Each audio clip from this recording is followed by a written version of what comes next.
Hey y'all, I was working on the moray today and I wanted to show you guys a technique I use to fix high stress point joints on things that are broken. So here I've got a moray cannon that's seen better days. I don't know if you guys can see that, but it's got a broken spot here on the top of this post. What I'm going to do now is I'm going to put this back together how it was using some of this two-part epoxy here. Here's what that looks like mixed up. I've got some other tools here. I've got a nippers. That's going to be for cutting a piece of this off. We're going to make this joint here really strong. This is for cleaning up any excesses. I've also got a pair of Lampreys machine guns that I need to also epoxy. So you can see I've got the original here and it's in really nice shape. The end's a little bit not quite straight. I can boil that out, but the other one here had not been, kept in as good a shape. So here I've got a piece of styrene rod in there to replace that end of that gun barrel. So the first step here, and this is probably the most important part, you want to get the hole that's in the end of this post here. You have to get that exactly centered because the bit that we're working with, oh, I forgot the tool. So this is a pin vise. Some of you may have never seen one of these, but they're pretty common in other hobbies like railroading and miniature wargaming and things like that. But it's got a really tiny drill bit on there. And that's really useful for making a hole in the end of this guy here that's going to fit this piece, the end of this paper clip in there, and we're going to strengthen this bond here between these two pieces. So let's get started. So first thing I do is, because we're human beings and you're never going to make this hole straight the first time you do it, what I like to do is I like to take my knife here and go right in the center. Now, because depending on what handed you are, that hole's going to move a little bit. And when you do this, sometimes the end of your blade will break off like mine just did. But most importantly, you want to get that hole nice and centered there. All right, so we're going to kind of make a little bit of a pilot hole here. And you kind of use the edge of the blade to sort of move the opening on that pilot where you want. This is kind of like in woodworking where you're using an awl to sort of make that first divot. Now, in the case of this one, this particular bit is really appropriate for this, drilling a hole this size. So we don't need to do a smaller bit. This is already a pretty small bit as it is. When we're using a bigger bit, like say this one over here, we need to drill successively larger holes. This one's been magnetized, so it's got something stuck to it. But we need to drill successively larger holes here so that, this bit can go, that you can have the right size without cracking the plastic or whatever material you're drilling into. So here we go. So I'm going to just take the bit here and I'm going to drill in. Just kind of go back and forth a little bit to get it started, and then just go real slow with the drill bit, watching to make sure you don't crack anything, kind of feel to make sure that the bit hasn't drifted from the spot that you selected. You just keep drilling, and maybe pause every so often. Take a look from a different angle to make sure your bit's still centered. It's really important when you first start drilling. Once you get the hole centered and you're just trying to take out material from the post, it's a lot less important for you to look dead on at this thing.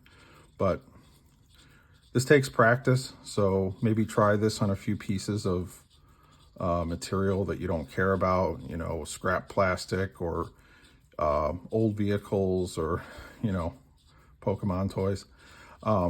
Sorry, Pokemon fans. But yeah, so once you kind of get that hollowed out, what I like to do is I like to see how far I can sink that bit. So you see there's not really much, I haven't really made it far in there yet, so I'm gonna have to keep going. But a lot of times you're gonna be drilling against something that's a lot shorter, and you don't wanna go through the wall that whatever this section is connected to. Now we've got a nice long post here, and it only gets thicker toward the base, so we're pretty safe in this case. Here we go, drilling out, drilling out, drilling out. I may edit this out, but we'll see how long this takes.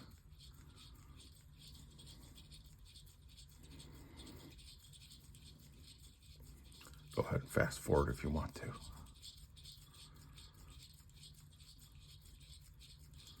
All right, let's see how that is. All right, so that's got a nice, and again, you can kind of feel when the hole gets deeper, because it's going to want to hold on to the end of that bit like that. We're going to have to do the same thing to the other side of this post here in just a moment. We're going to, center a hole there in the middle of that square where it broke off, and we're going to drill another hole like this. I need to finish the current one that I'm working on now, so.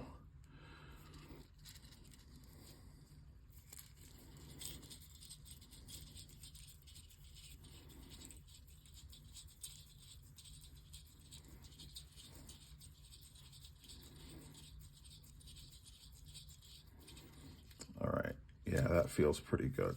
So now the next thing that you're gonna do, or I'm gonna do, is make sure that this end is straight, and it looks like it is not. So I'm gonna have to nip off just the end of this paper clip here, because we don't want a bent peg. That'll really make your life a nightmare when you're trying to reattach this.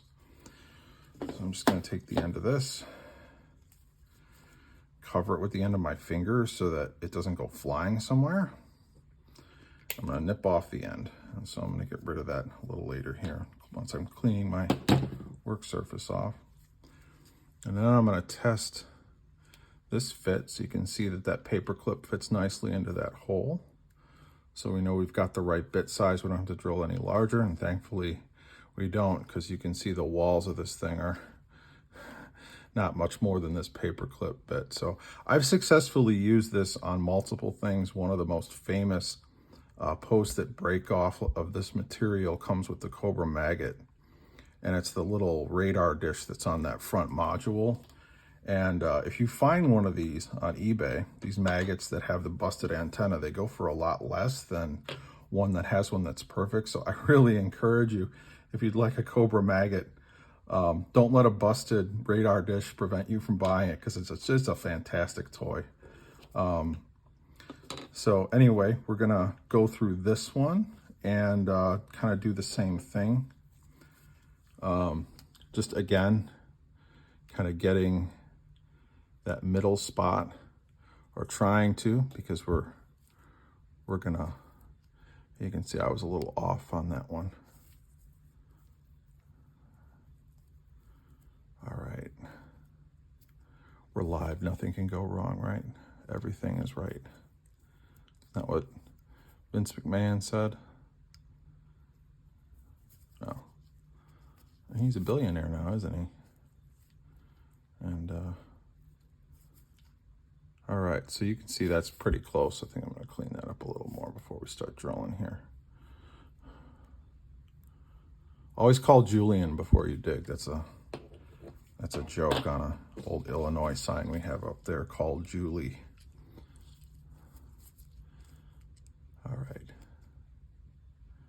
All right, we're gonna drill this out.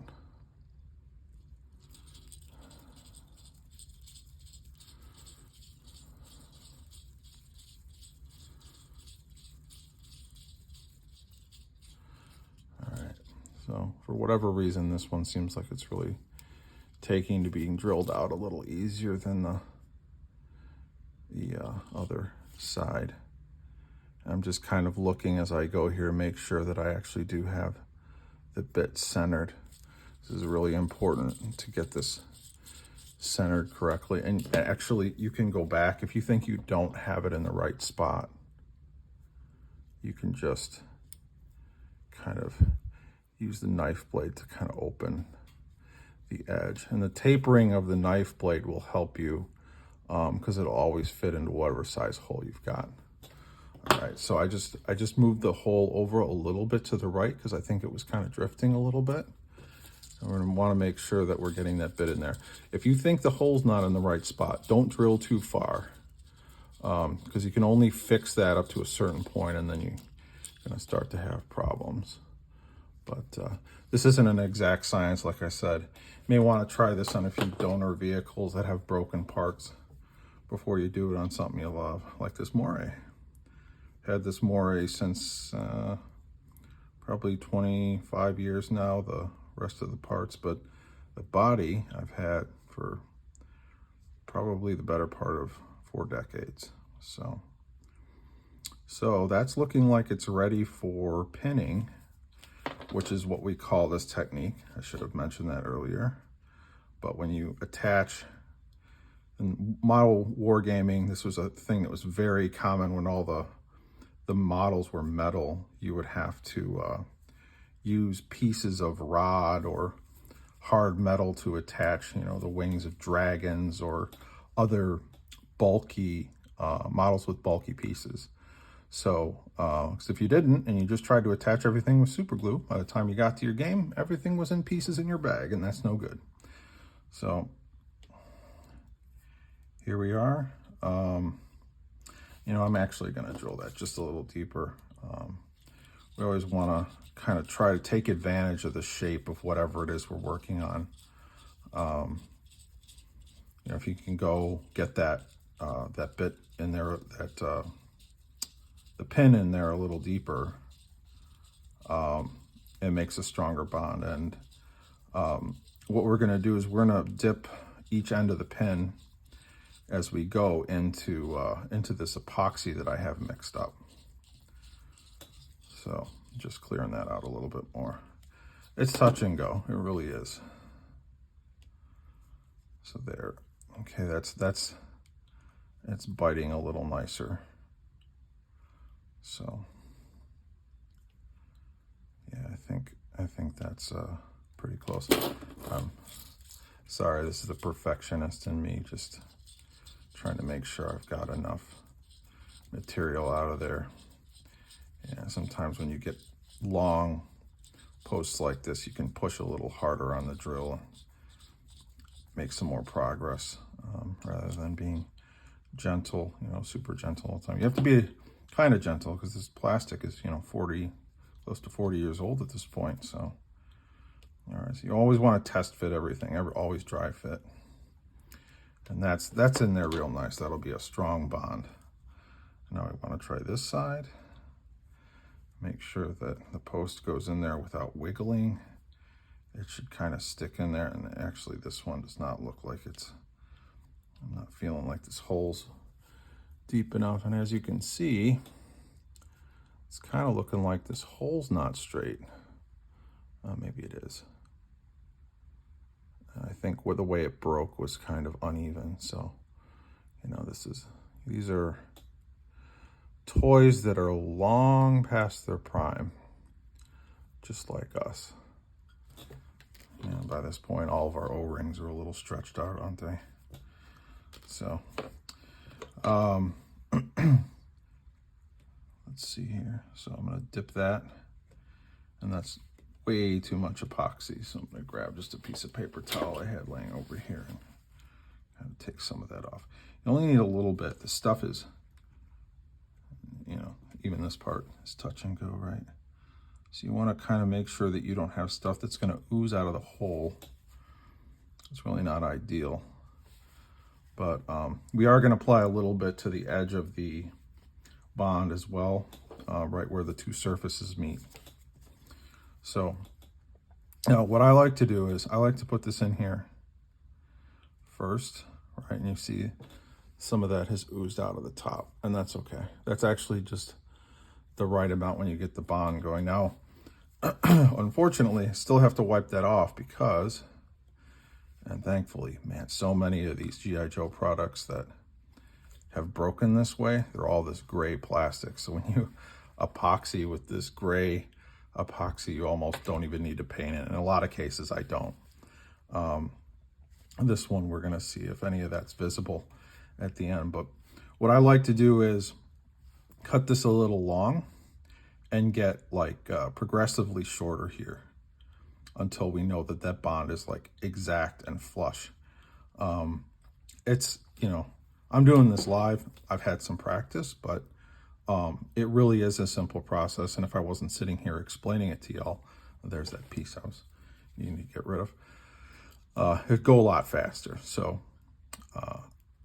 here we go. So I'm gonna just cut this so we get rid of the paper clip, right? And so we've got that post on there. And now we take the other end, we fit it on there, and we look. And obviously, I mean, this is for purposes of, you know, explaining this process, but I cut that quite a bit longer than I needed to. So I'm gonna cut a little shorter because once you got the post in there, you're gonna have to, and this is the beauty of, you know, you've got some working time with this 2-part epoxy. So you want to, oh, gotta watch those things. That's why I put my finger over it, because you nip those off, you could send that little piece of metal flying. You don't want that ending up, you'll shoot your eye out, right? So here's the join. We got to go a little smaller, a little shorter here. All right, and let's see how that is. That's pretty short, and now I'm wondering if maybe I should have done that a little longer. So, not the end of the world. That's why we don't cut it too short. We can take the peg out. You can see it on there. I maybe took off a little too much material. And so we want to take that out of there. And we're going to put a new one in. Like I said, touch and go process.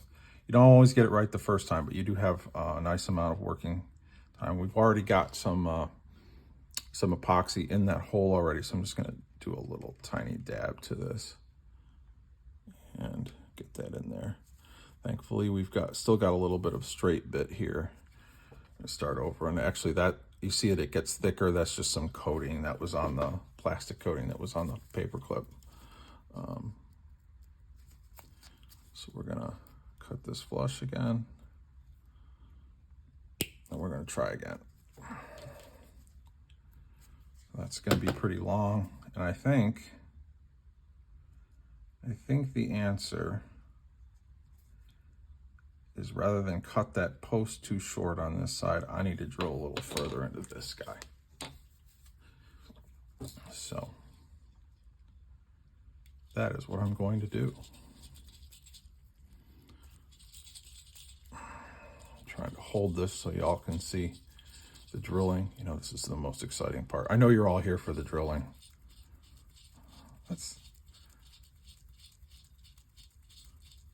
Shout out to the late night club. They're always there for the drilling.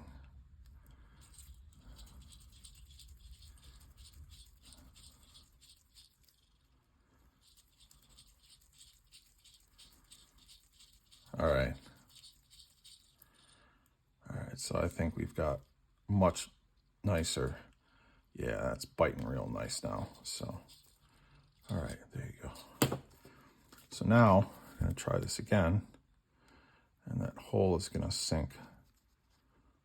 Yeah, there we go. See, that's always a great test, is if you can leave it attached without epoxying it. That's a great test to see that your joint you've got enough pin in both sides. It should stay together without epoxy before you epoxy it.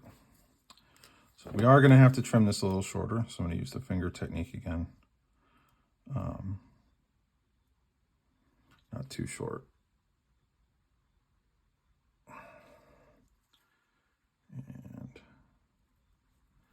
the metal's not being very cooperative today. I'm gonna do this off camera, sorry.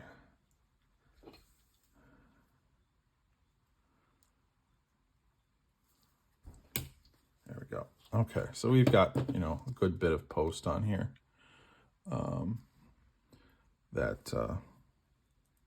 You can kind of see that. So, all right, so now we're going to take this and we're going to attach that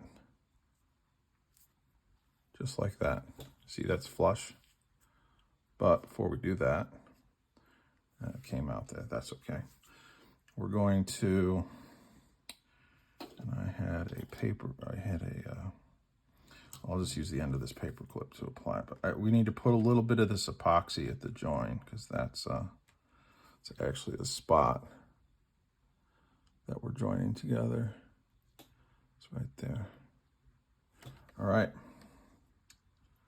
So we've got our part here, and we've got that, and tomorrow, now one other thing I want to tell you about is, you see how straight that is. That's going to outlast the rest of the plastic, that epoxy. Probably could have got it a little straighter, but you know, it's a 40-year-old toy. And just kind of push that down. It's pretty straight. I've got another one I'm going to compare this to. Let me grab that. So here's the original. Thankfully, the other one, or the, what is this? This is the right cannon, and this is the left. So, or port and starboard. I don't know. I'm not a boat guy. I just love toys. So here you can see that was the original condition. You see that? Original, fixed. Got that. And that's going to get a little darker as it cures. You probably won't even need to paint it. So there's that. How about some bonus content here? So I have prepared, I showed earlier, we've got 2 Lampreys guns, one of which has seen better days. I have not epoxied this guy yet, but I will. So I'm going to just be reckless and pull this barrel out, right? Actually, I lied. I'm not going to be reckless. I'm going to use that paper clip. And we're going to basically pin the barrel with the barrel. So get a little bit of stuff in there. And you need very little in this kind of operation, because this is not a high stress connection. It's just the end of a barrel, but we're replacing it. So,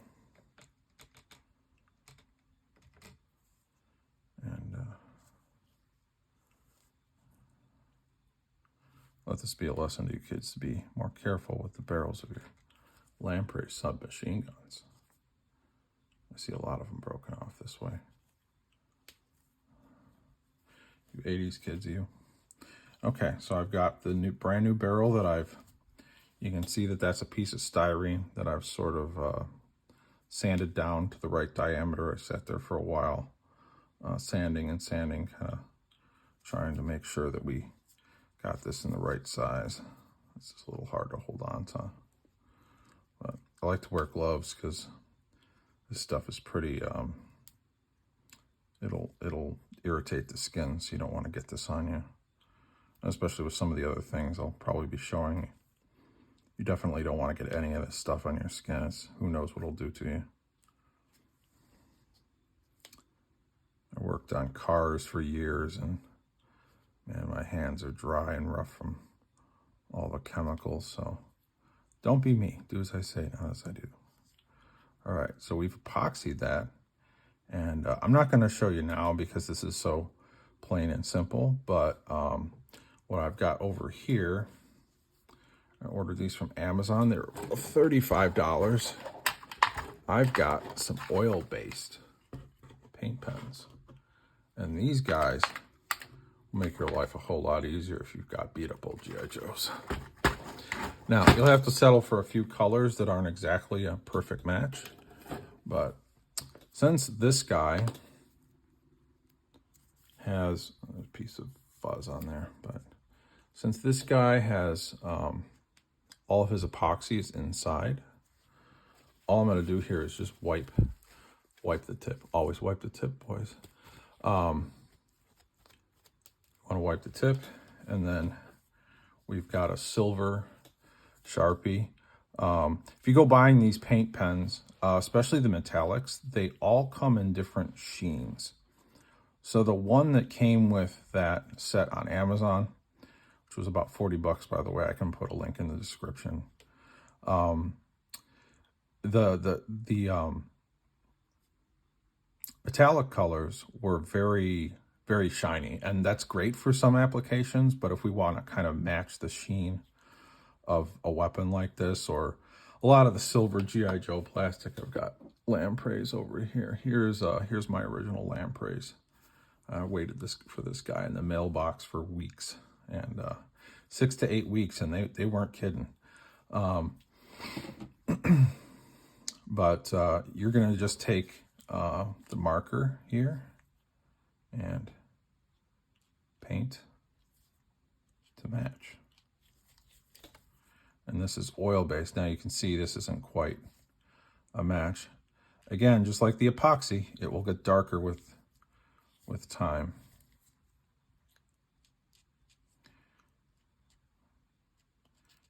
And occasionally you need to make a couple of applications. See, that's looking pretty good now. It's looking pretty close to the original color. And yeah, this plastic is actually a little shinier than I expected. So, and I'm sure that there are maybe those out there that, you know, are about all original GI Joe stuff. This video is not for you. So you can see I probably could have shined up that barrel, like smoothed out the sanding a little better, but we'll just add a few more coats of paint pen to this. Sorry, I'm getting off camera here. Okay, so there we go. There's one repaired Lampreys gun. Let's see how he looks next to his cousin here. Oh, look, on the new one, the barrel's not bent. So hardly anyone's going to notice. You know, if you do something like this and then you sell your toys, be sure to tell the new owner that you did make these changes. So that's only good manners, right? That goes for any repro stuff. Just, you know, if you're going to sell your toys, tell people that you bought some reproductions. Don't be ashamed of it, though, because, I mean, your toys are supposed to have fun with them, right? So, just touching this up a little bit. And you may need to go back over it when it dries, but it's important to wait to see how dark it gets, because you may not need that second coat. A good example is this pen here. I like to use this on the noses of characters that have been, you know, they always have that paint scrape at the end of their nose. The Conquest Pilot, Lift Ticket, Televipers, they all get that scuff on the end of the nose, and you see tons of these on eBay with just a little bit of paint chipped off the nose, and people don't want them anymore. So we've got a fix right here. And this guy goes on really light colored, but it matches that flesh tone perfect. So again, they're called overseas, appropriate, to come from China.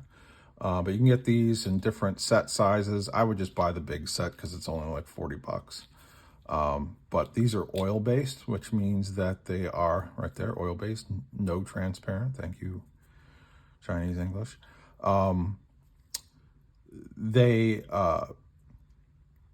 They have a stronger surface that won't rub off like you know, acrylic paints will. So that's, I think these are a really good choice for this application. Acrylic paints do have their use, just like super glue does. I'm not a fan of super glue for this application. Maybe one day I'll go through the different materials, why I use them for what purpose, but epoxy really is what you want to use for strong joint applications. There really isn't a substitute that I know of for this sort of thing. But, you know, this was about $4 for this pack, maybe $3 at Walmart for some JB Weld. And wherever you are in the world, they all have this gray 2-part epoxy. You can get this stuff anywhere, and it's all, it'll all work. So that's it.